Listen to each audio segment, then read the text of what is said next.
এইখানে রোমানিয়াতে অবৈধ মানব পাচার চক্রের সাথে জড়িত দূতাবাসের কর্মকর্তারা। তাদের বিরুদ্ধে কেউ কথা বলে তাদেরকে তাদের সিকিউরিটি প্রোটোকলে চিঠি দিয়ে অভিযোগ প্রদান করা হয়। তারা আমাকে অপহরণ করে ফেলে। অপহরণ করার এক পর্যায়ে প্রচন্ড পরিমাণ নির্যাতন। শুধু তাদের একটাই প্রশ্ন, আমি কেন তাদের বিরুদ্ধে সাক্ষাৎকার দিতে গেছি বা দূতাবাসের বিরুদ্ধে কেন কথা বললাম।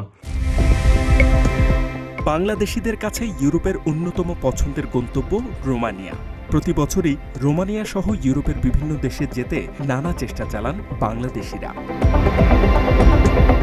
স্বপ্ন, দেশ ও পরিবার ছাড়ার শত কষ্ট নিয়ে এসব দেশে পাড়ি জমায় অসংখ্য যুবক। নিজের পরিবারের পাশাপাশি দেশ উন্নয়নেও বড় ভূমিকা রাখছে প্রবাসীদের পাঠানো রেমিটেন্স। এর মধ্যে বড় একটা অংশ শ্রম ব্যবসায়ীদের প্রতারণার শিকার হয়েছেন নিঃস্ব। আবার অনেকে বিদেশে যেতে পারলেও কাজ না পেয়ে আবারও দেশে ফিরে আসতে বাধ্য হয়েছে। আবার মাঝে মধ্যেই অভিযোগ ওঠে বৈধ কাগজপত্র থাকা সত্ত্বেও নানা ধরনের বাধার মুখে পড়ে বাংলাদেশি প্রবাসীরা। প্রবাসীদের নির্যাতনের ঘটনাও নতুন কিছু নয়। এমন একজন কুমিল্লার দেবিদ্বার উপজেলার বাসিন্দা রুবুল ইসলাম রুবেল বুক ভরা স্বপ্ন নিয়ে পাড়ি জমিয়েছেন রোমানিয়ায়। সবকিছু ঠিকঠাক চলছিল, তবে একটি বেসরকারি টেলিভিশনে সাক্ষাৎকার দেওয়ার পরেই তার উপর নেমে আসে অমানসিক নির্যাতন। অভিযোগ রয়েছে রোমানিয়ায় নিযুক্ত বাংলাদেশ দূতাবাসের কিছু কর্মকর্তা নানা অপরাধ ও দুর্নীতির সাথে জড়িত।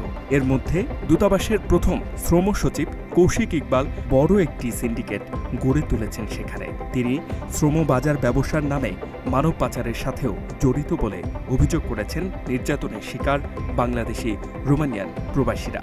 মূলত তাদের বিরুদ্ধে অভিযোগটা তারা দূতাবাস এইখানে রোমানিয়াতে অবৈধ মানব পাচার চক্রের সাথে জড়িত দূতাবাসের কর্মকর্তারা। ইভেন তাদের বিরুদ্ধে কেউ কথা বলে তাদেরকে তাদের সিকিউরিটি প্রোটোকলে চিঠি দিয়ে অভিযোগ প্রদান করা হয় সন্ত্রাসী জঙ্গি বলে। ইভেন তাদেরকে জোরপূর্বক বিতাড়িত করা হয় রোমানিয়া থেকে এবং জোরপূর্বক বাংলাদেশে প্রেরণ করা হয়। তো যেমন ঘটনার শিকার আমি হয়েছিলাম। এসব নিয়ে ওই টেলিভিশনে মুঠোফোনে সাক্ষাৎকার দেয় রুবেল। এরপর তাকে অপহরণ করে নিয়ে যায় ইকবালের সহযোগী অভি, রিফাত, আরিফ, নাইম, নিশাদ ও লিয়াকত আলী। কয়েক ঘন্টা আটকে রেখে অমানসিক নির্যাতন চালায় তারা। শুধু রুবেলকেই নয়, বাংলাদেশে তার বাড়িতে হামলা চালিয়ে মা ও স্ত্রীকেও মারধর করা হয়েছে। এই বিষয়গুলো এখন যখন প্রকাশিত হয়ে যায় তখন সে সর্বশেষ আমার পরিবারের উপরও আক্রমণ করে বাংলাদেশে সেপ্টেম্বর মাসের 15 তারিখে সন্ত্রাসী দিয়ে আমার ওয়াইফ এবং আমার আম্মুকে প্রচন্ড পরিমাণ নির্যাতন করে। তো এই বিষয়গুলো যখন আমি সংবাদ মাধ্যম থেকে শুরু করে বিভিন্ন মিডিয়াতে হাইলাইটস করি তখন আমাকেও এইখানে রোমানিয়াতে বিভিন্ন রকমের হয়রানিমূলক সোশ্যাল হ্যারাসমেন্ট করতেছে। ইভেন দূতাবাস থেকে আমার পাসপোর্টটি পাবলিকলি বিভিন্ন গ্রুপে ভিজিবল করে দিছে এই দূতাবাসের প্রথম শ্রম সচিব কৌশিক ইকবাল।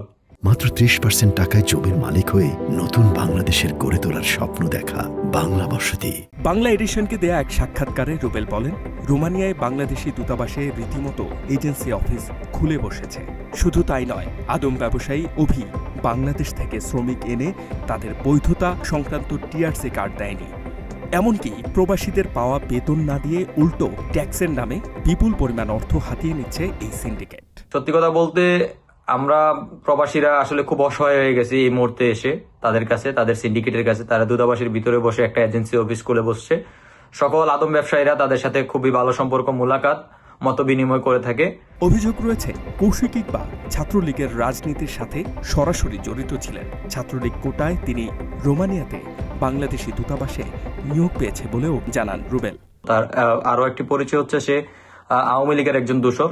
কেননা তখনকার সময়ে আওয়ামী লীগ ছাড়া বিসিএস ক্যাডার হওয়া বা পররাষ্ট্রতে ডিরেক্টলি পদোন্নত হওয়া পসিবল ছিল না।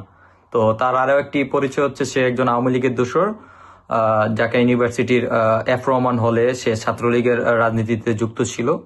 আমার কাছে এইগুলোর এভিডেন্স আছে। শুধু রুবেল নয়, এই সিন্ডিকেটের নির্যাতনের শিকার আরও অসংখ্য বাংলাদেশি প্রবাসীরা। এদের মধ্যে একজন সাইফুল ইসলাম ফিনল্যান্ড প্রবাসী। তিনি অভিযোগ করে বলেন, রুবেলকে সহযোগিতা করায় কৌশিক ও তার সহযোগীদের মাধ্যমে নানাভাবে হয়রানির শিকার হয়েছেন। ওখানে এই লাইভ করার পরেই তারা নাকি আমার নামে কমপ্লেন দিছে। আমি না, শুধু 6 জনের নামে, আমি সহ বাংলাদেশ কমিউনিটির সভাপতি মিজানুর রহমান, সেক্রেটারি ফেরদৌস খান, সহ আরো 6 জনের নামে নাকি তারা কেস করছে রোমানিয়ান পুলিশ স্টেশনের কাছে। তারপরে আমার নামে নাকি স্পেশালি রোমানিয়ান মন্ত্রণালয়ে কমপ্লেন করছে, ফিনল্যান্ডের এম্বাসিতে কমপ্লেন করছে। শ্রমবাজার দূতাবাস কর্মকর্তাদের নিয়ন্ত্রণে বলে অভিযোগ করেছেন রোমানিয়া বাংলাদেশ কমিউনিটির সেক্রেটারি ফেরদৌস খান। তিনি বাংলা এডিশনে দেয়া একান্ত সাক্ষাৎকারে বলেন, দূতাবাসের কর্মকর্তারা তাদের নিজের পকেটে রেখেছেন। হাজারো শ্রমিক বাংলাদেশ থেকে নিয়ে রোমানিয়ার রাস্তায় ছেড়ে দিয়েছিলেন তারা। জনাব দাউদ সাহেব উনি এখানকার শ্রমবাজারটা উনি নিজের পকেটের মধ্যে পুরাটাই ওনার পকেটে ছিল। উনি নিজেই নিজের অফিসে এম্বাসির ভিতরে ম্যান পাওয়ার অফিস নিজেই খোলা করছিল এবং হাজার হাজার লোক আইনা রাস্তা ছেড়ে দিছিল।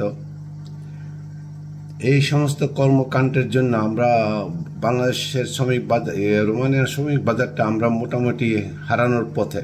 এসব বিষয়ে রোমানিয়ায় নিযুক্ত বাংলাদেশ দূতাবাসের শ্রম সচিব কৌশিক ইকবালের মুঠোফোনে কল করলে তিনি ফোন কেটে দেন। খুদে বার্তা দিয়েও কোনো উত্তর মেলেনি।